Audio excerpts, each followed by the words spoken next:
नरेंद्र मोदी ने मां के नाम लिखे ब्लॉग में बताया कि उनके परिवार में जन्मदिन का जश्न मनाने जैसी कोई परंपरा नहीं। शायद यही वजह है कि पीएम मोदी जन्मदिन पर भी आराम नहीं करते।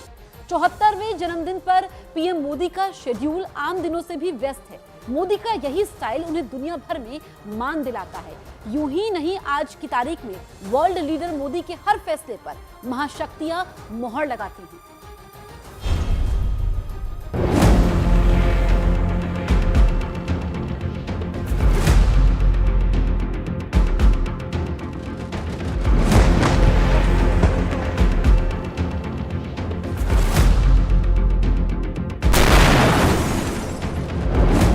धरती के दो छोर बारूदी तपिश से जल रहे हैं।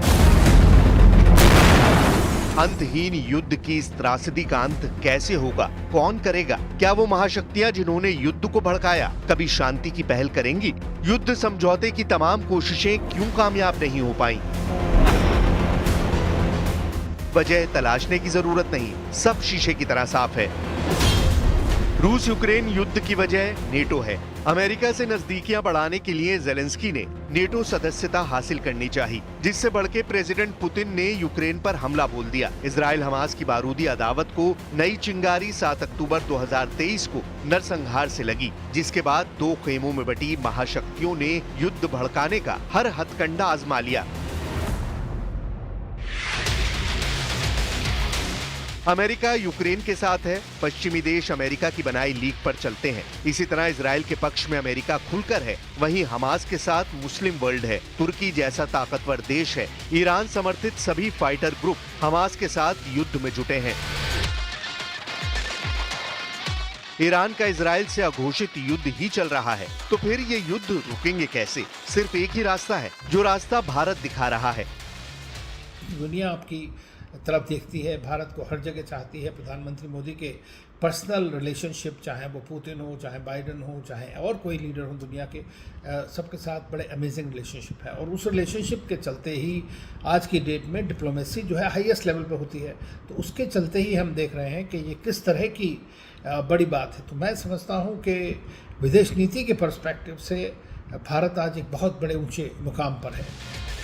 जुलाई 2024 में रूस यात्रा पर गए नरेंद्र मोदी को पुतिन ने अपने घर पर निमंत्रण दिया था। दोनों लीडर की जुगलबंदी देख दुनिया दंग थी।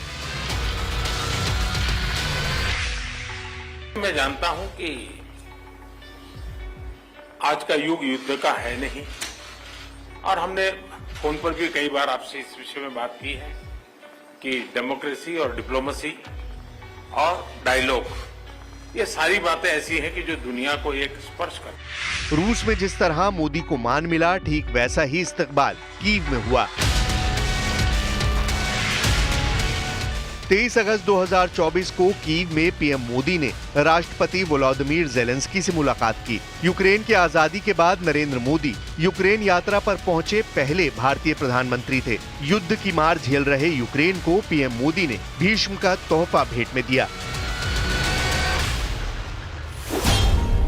भीष्म क्यूब सभी तरह की चोट और मेडिकल परिस्थिति से निपटने के लिए शुरुआती दवाएं और मेडिकल औजार से लैस है।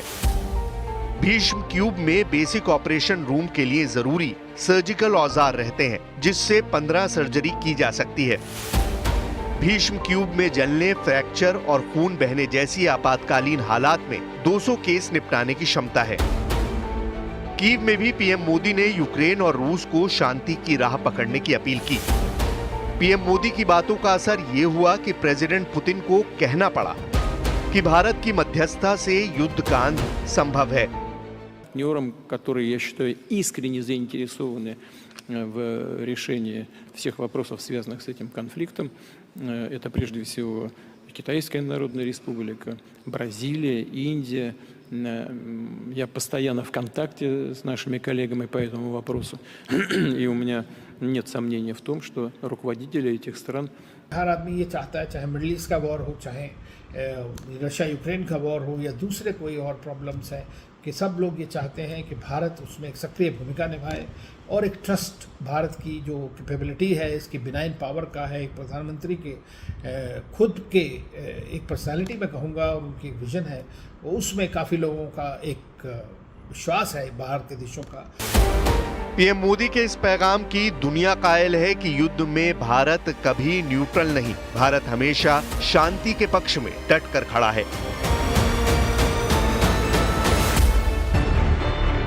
न्यूज़ 18 इंडिया चौपाल, एक ऐसा मंच जहां जब जब बात निकलेगी तो सिर्फ दूर तक नहीं बल्कि दुनिया के कोने कोने में जाएगी, क्योंकि इस बार बात होगी भारत के वैश्विक महाशक्ति बनने के लक्ष्य पर। सरकार, समाज, सेलिब्रिटी और स्पोर्ट्स स्टार्स के साथ न्यूज़ 18 इंडिया चौपाल देखिए सिर्फ न्यूज़ 18 इंडिया पर।